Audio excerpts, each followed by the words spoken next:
Service animals, the law and service animals in your establishment.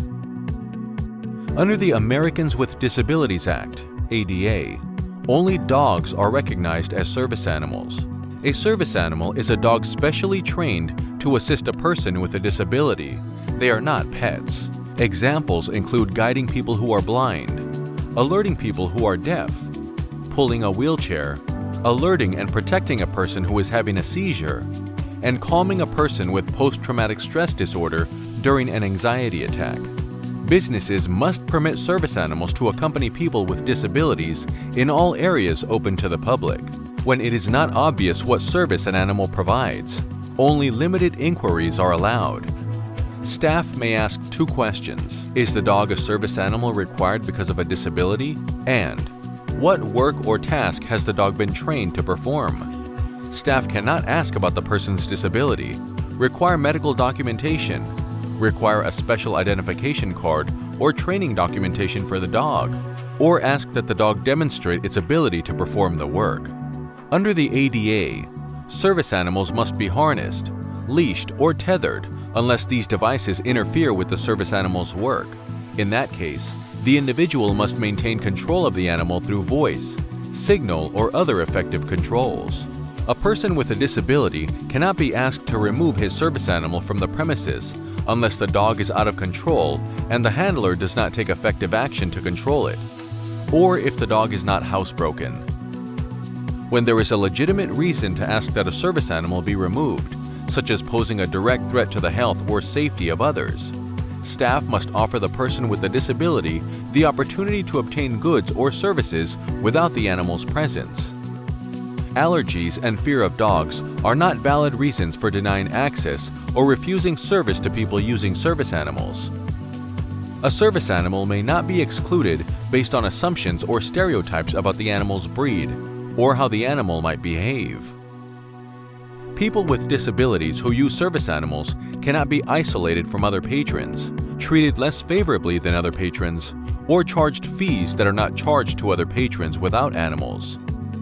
Service animals do not have to wear a vest or patch or special harness identifying them as service animals.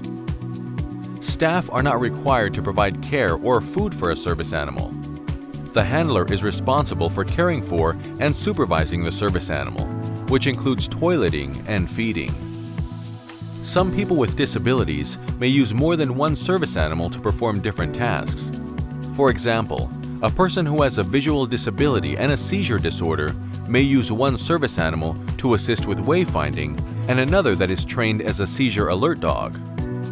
Other people may need 2 service animals for the same task, such as a person who needs 2 dogs to assist him or her with stability when walking. Staff may ask the 2 permissible questions about each of the dogs. If both dogs can be accommodated, both should be allowed in. In some circumstances, however, it may not be possible to accommodate more than one service animal. For example, in a crowded small restaurant, only one dog may be able to fit under the table. The only other place for the second dog would be in the aisle, which would block the space between the tables. In this case, staff may request that one of the dogs be left outside. Restaurants and bars.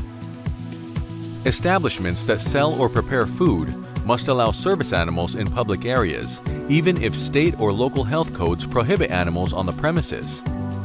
Service animals must be allowed to accompany their handlers to and through self-service food lines. The establishments are not required to allow service animals to be seated on chairs or allow the animal to be fed at the table.